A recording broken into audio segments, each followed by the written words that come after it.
one dramatic sounding alarm clock. I'm gonna have to swap that out for something a bit more cheery. Hi, good morning. Another glorious day in Alisar. Oh, I swear they're gonna have to cut me out of this flight suit at the end of my shift.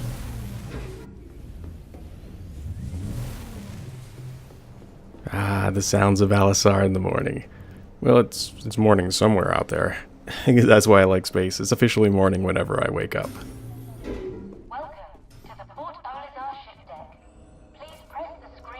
And I think today we'll be sticking with old reliable, the Pork Chop Express. That's what I've named my Super Hornet.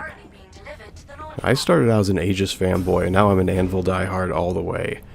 You know, don't get me wrong, Aegis ships are breathtaking to behold, and the Saber itself is an amazing vehicle, but nothing can take a pounding in combat like an Anvil ship.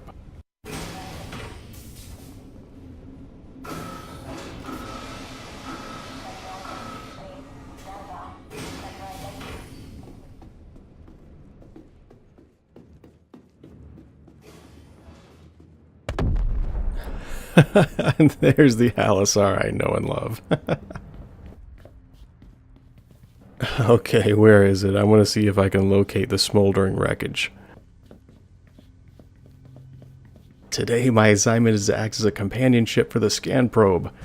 This job is the most fought over amongst the other pilots. It's fun, it's rewarding, it takes you to new areas, and as a bonus, I get to work with the only woman in a 500 million kilometer radius. Yeah, you heard me. 1 in 500 million is not a very good dating statistic.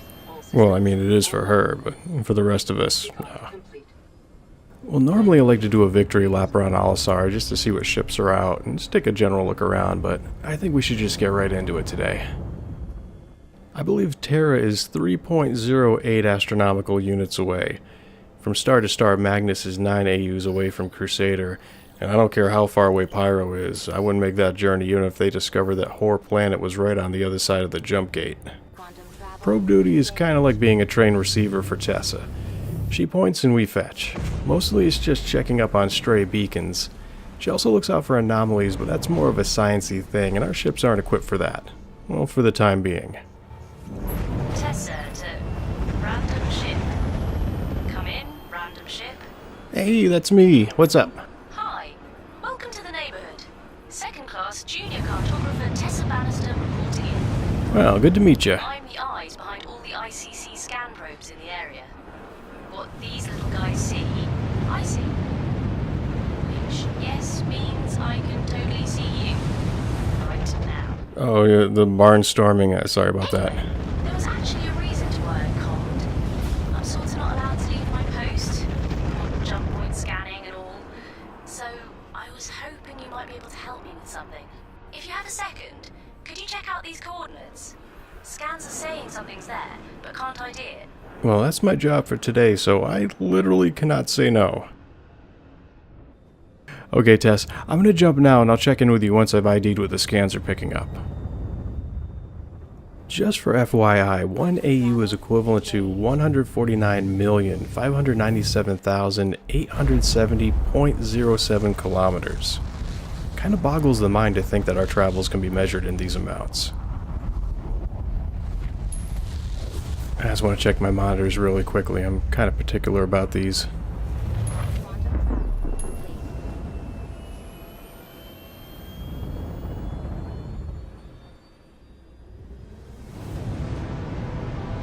Okay, computer, I don't appreciate the death theme music that you're playing right now. That's kind of an ominous score to play upon arriving at any location. Please don't do it again. Thank you. What have we got here? Still Life. I love that song from Iron Maiden. And it was my favorite art style for quite a while. Looks like he's not in trouble and he's not going to cause any. Let's just let him keep moving along.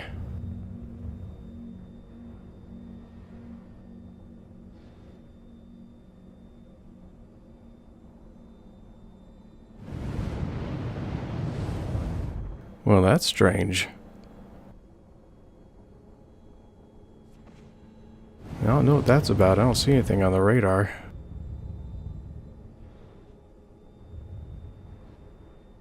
I say for now we just keep heading towards the big glowing red beacon. It's a little too obvious for us to pass up.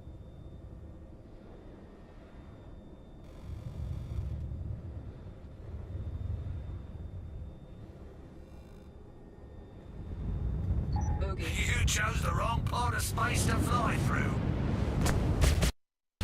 Oh, looks like those shots knocked my helmet's audio out for a second.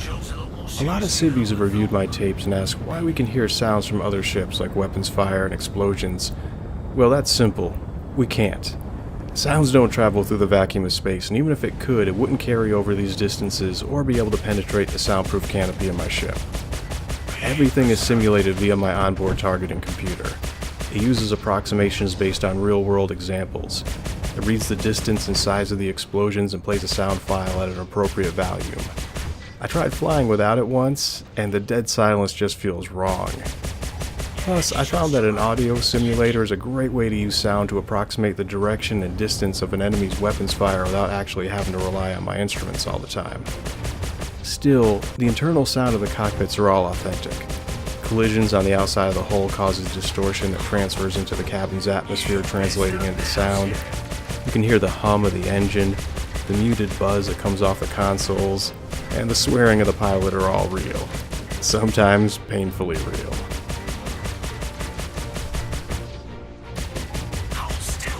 Are you talking to me or your own ship?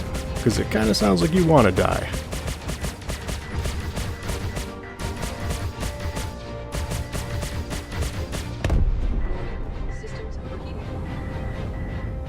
And now I am completely lost. Where is that beacon?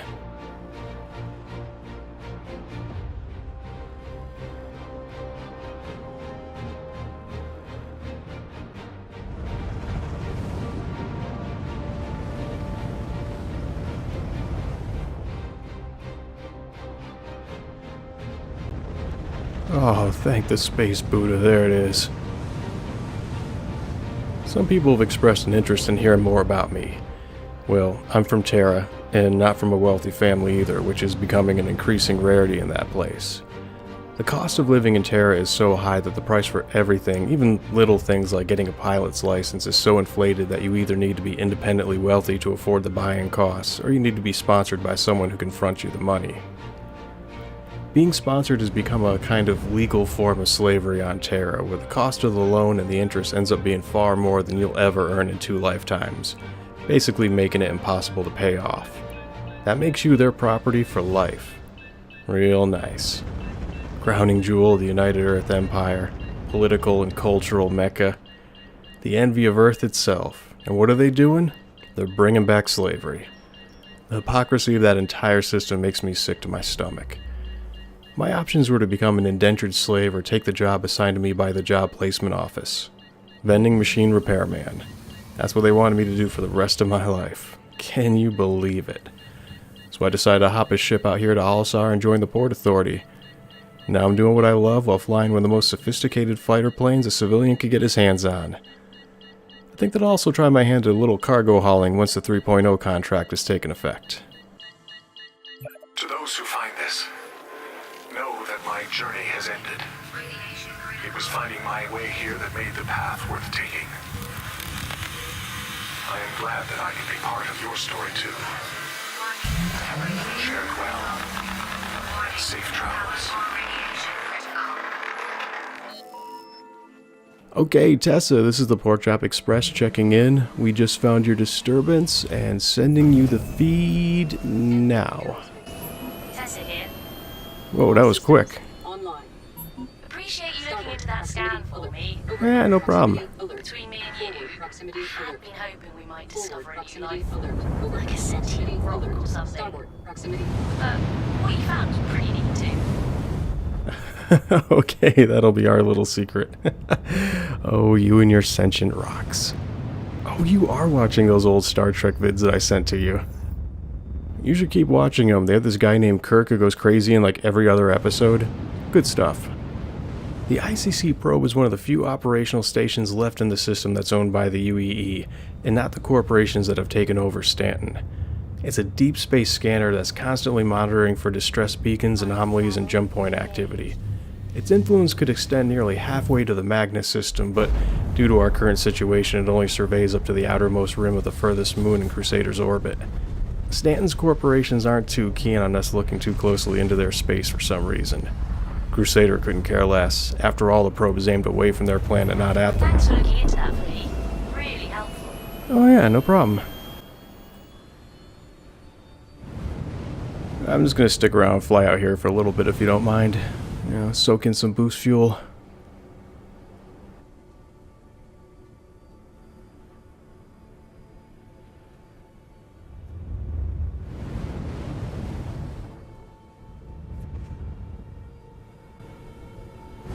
Hey, you busy? No. Quick question for you. This sounds serious, right?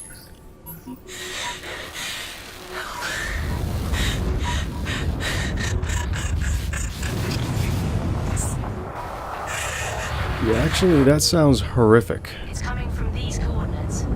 You should help if you can. Yeah, you don't need to ask me twice. Alright, Tessa, once again I'm spooling up my drive and I'll check in with you after I've made contact with the ship. Wish me luck.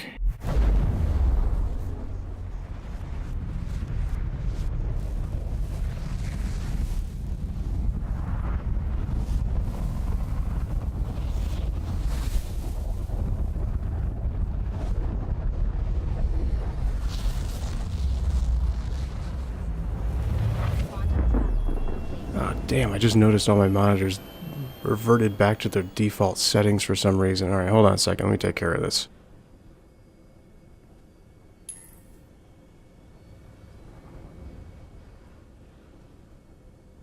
I'm running a full gimbal loadout with 2 bulldogs on the nose turret and 2 badgers on the wings and a pair of badgers on the dorsal turret. I was experimenting with using 2 sucker punches mounted onto the nose, but for some odd reason they keep falling off. Even if I go to a Cryastro station and get them fixed, they fall off again almost immediately. I still like this idea and concept because those weapons can tear a shield apart in one barrage, saving you a lot of time. But what's the point if they're just going to keep falling off after each use? Mayday! Mayday! We are under attack! Please help! Attention ship, this is the Porkchop Express heading in for assistance. You chose the wrong part of space to fly through. And you, Ninetails, I'll give you one chance to power down and heave 2.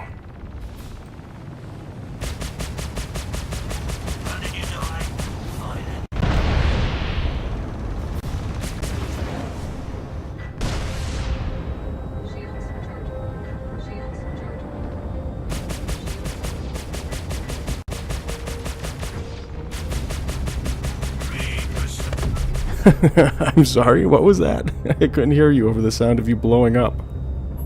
Thank you for helping me. Oh, it was my pleasure, really. Someday I'll be able to return the favor.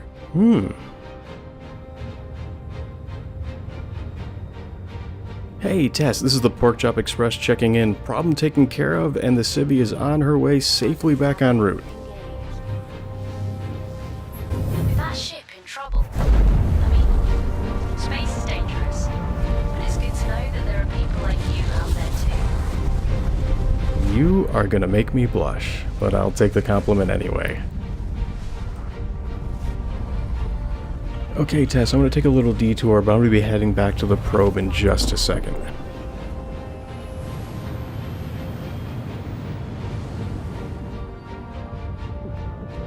Hey, traveler. Thanks for stopping by Cryastro. The Empire's repair, refueled, and restocking one-stop solution. Hey, Jimmy, they have you working over this station today. The most trusted brand. Yeah, no way. I'm still pissed at you for breaking my radar last time I came to visit. You know what I had to go through to get that fixed? Eventually I had to go to a Banu mechanic to get it done. He didn't charge me any money, but I did have to sign a contract in blood saying that I'd give over my firstborn male child when the time came. I thought it was a joke, but after doing a little research into their culture, I'm kinda scared now. And thanks to you, I can either never have children, or have to one day be stuck in an uncomfortable conversation where I'm explaining my only son why his life isn't worth that of a radar component that didn't last me a week. I'm sure he'll thank me for that. Most likely while I'm still sleeping.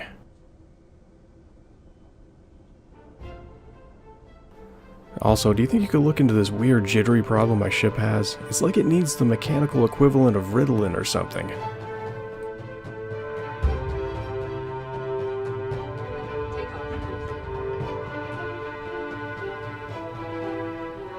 Alright, Tess, all fueled up and heading back. See you soon.